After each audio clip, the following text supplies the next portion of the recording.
Another MAGA business owner is finding himself on the outs as Trump's horrendous economic policy is causing more pain than gain.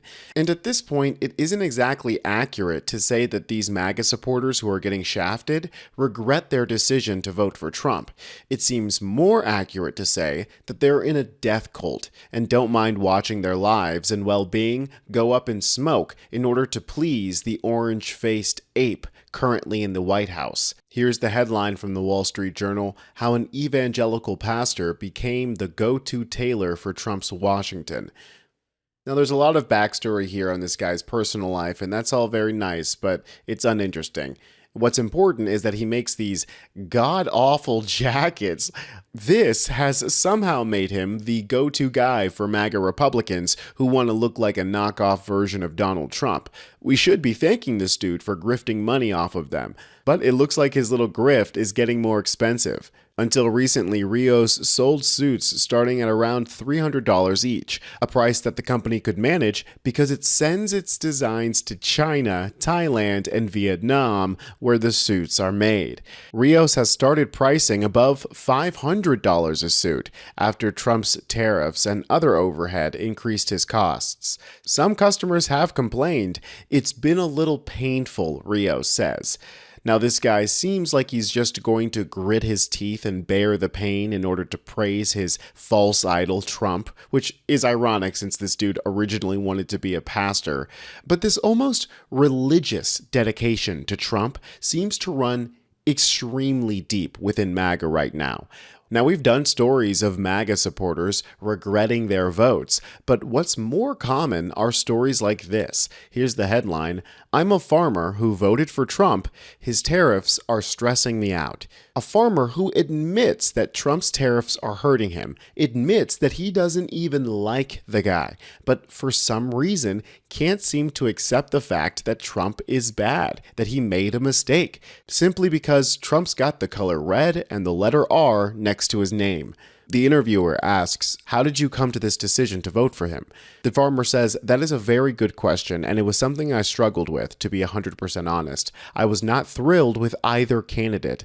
I was very uncomfortable with the Trump campaign on a lot of, his personal character issues. Yeah, I think all of us are pretty concerned with his personal character.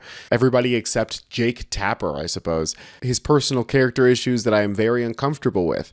I don't think it represents our country very well, what we stand for very well. I mean, that's one of the character issues. I think it's no secret. I live in a very red area, and the people I talk to, I think there's still some that they still are very confident that he has a really good plan, and that this is all going to work out for the better.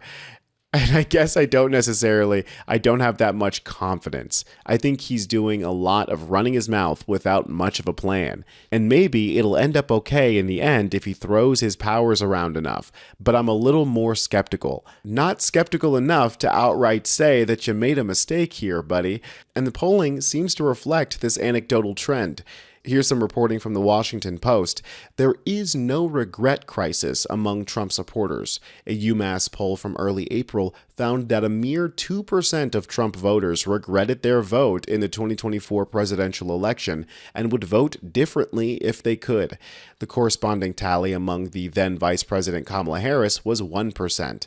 An April Washington Post Ipsos poll found that a regret rate of 6% for Trump versus 94% who said supporting him was the right thing to do. The corresponding figures for Harris were 3% and 97%.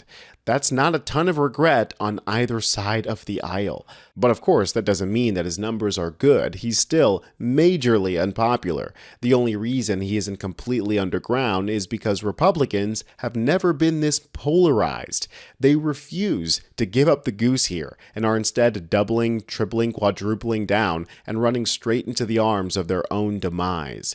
92% of Democrats are against Trump. 65% of independents are against Trump. 89% of Republicans are for him, and that's enough to skew the numbers to make it seem like he's really not that unpopular. There is slippage, though, when it comes to Republicans. They were 5 percentage points less likely to say that they strongly support the president compared to April.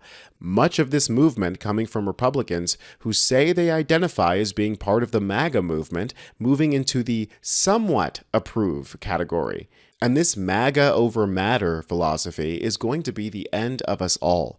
Here's the headline from Washington Monthly: War on Renewable Energy. MAGA ideology over economics. As Donald Trump championed drill baby drill on the 2024 campaign trail, Republicans quietly coalesced around the all of the above energy strategy, embracing fossil fuels, nuclear, geothermal, and, at least rhetorically, renewable sources such as wind and solar.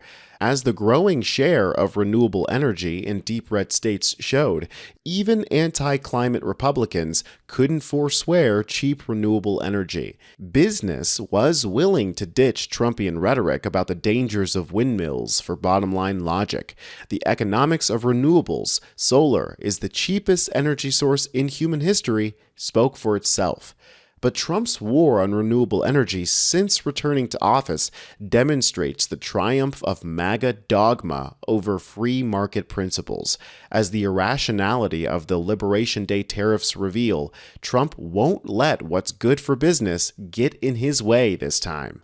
Fossil fuels are such a fundamental part of conservative ideology that realism no longer applies.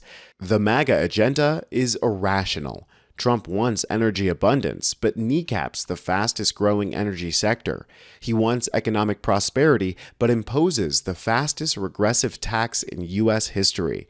It's a reflection of the modern conservative movement that has succumbed to far-right conspiracism, becoming so divorced from reality that not even a self-inflicted recession might check it.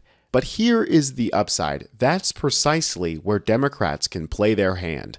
There is an energy crisis. Natural gas price volatility, climate-induced extreme weather, and the high cost of aging coal plants have created a perfect storm of rising energy prices.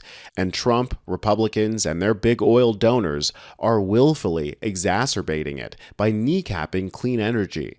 Democrats need a unifying message that defends climate action as the response to the right's economic sabotage.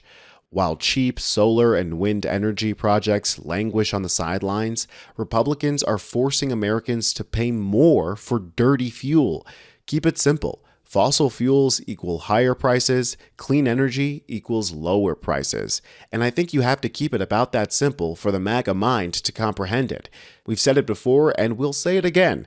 The emperor doesn't have any clothes on, and until somebody musters up the courage to do what's right, we're all stuck on this ride, even if there's no seatbelt. I'm Tony Hinderman with Really American, and I'll catch you next time.